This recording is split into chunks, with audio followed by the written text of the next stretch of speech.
Hello, Resurrection. It's September the 3rd. Y'all like my shirt? I didn't wear my victory shoes on Sunday. I thought that might be a little much on Sunday, although I don't know why. I've done it before, but couldn't really resist today. I'm proud of my Tigers right now. You know, it was a great football week for some of us, not so great for others. I get it, been there.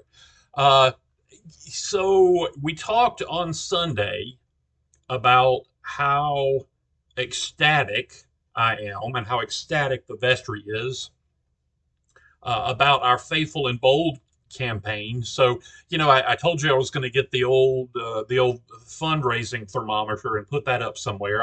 I do have that up. It's in the crossroads. It's a big thermometer on the glass of the door in the crossroads or in the gathering space. And I think you're going to be amazed at how close we are to our goal. I did actually have a plan B that I didn't talk about, but I had a plan B if we didn't make our goal. And I feel absolutely foolish now for even having a plan B. Do not have a plan B when you're talking about what God can do. God does not need our plan B. Uh, we're going to hit that goal. We're going to hit it big, as a matter of fact. To think that we would be talking about bumping up against the goal of paying off all of our debt, hopefully forever. To be thinking that we'd be talking about that 2 weeks into the campaign. It's been 2 weeks today. I am stunned, absolutely stunned, and I am so grateful to you.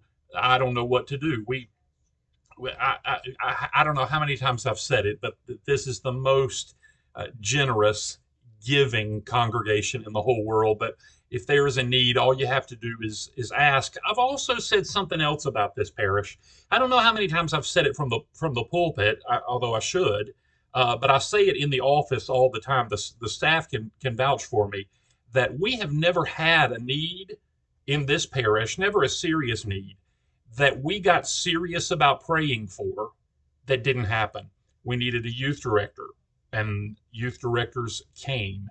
We needed a way to move forward on doing this or doing that. We needed a way to call a full time priest, to call a rector in the parish. We needed children's ministry help.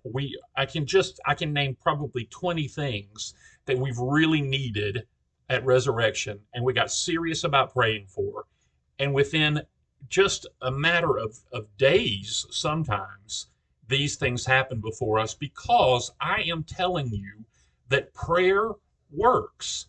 Now, you know, we don't ever want to fall into that thing with using God like the magic lamp, right? That we only talk to God when we want our three wishes.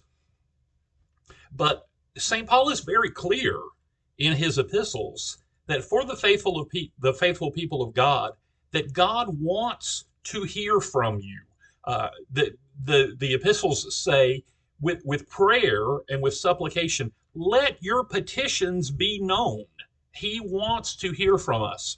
2 weeks ago or 3 weeks ago on Sunday morning, we heard the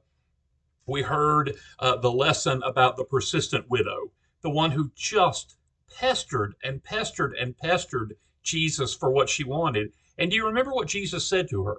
He said, "Woman, because of your faith," he didn't say because you're getting on my nerves. He said, "Because of your faith, you are healed. Go on your way." Uh, it seems to me that the Bible is clear that pestering God with our prayers is actually what He wants from us. He wants to hear from us, just like any parent wants to hear from their children. In fact, it doesn't annoy God, it isn't a pestering of God, it is that constant dialogue that He wants from us. He wants to know what we need. He wants to know that we trust in Him, that we have enough faith in Him, that we will hand these things over to Him and let Him be God. He wants us to recognize Him as the one who is in control and then surrender ourselves to His control. And you will be amazed at what God will do for you. I am grateful to God and I am grateful to you. we are going gangbusters on our campaign, and it is going to change the character, the quality, the fabric of our parish, and it's going to change things going forward for years, if not decades, for us. And I cannot thank you enough. I am so excited to get this wrapped up, to get that note paid off.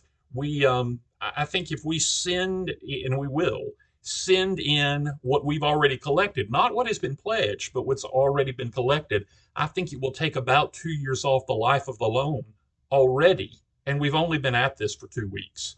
I cannot thank you enough. I am so proud of our little church, and I really, really do look forward to what we are going to do in the future, being freed up from this really kind of, for us, monumental burden. I love you all so much. We're on tonight. In fact, everything's back in full swing tonight. Children's programming, youth programming, everything's back in full swing. On Sunday, Sunday school for all ages, kids, youth, and adults. I'm looking forward to Chris Teal's class. Chris, thank you so much for taking The Great Divorce by C.S. Lewis, which may be the best thing he ever wrote, debatably the best thing he ever wrote. I think you're going to enjoy it very much. That begins at 9:15. I'll see you tonight and on Sunday morning.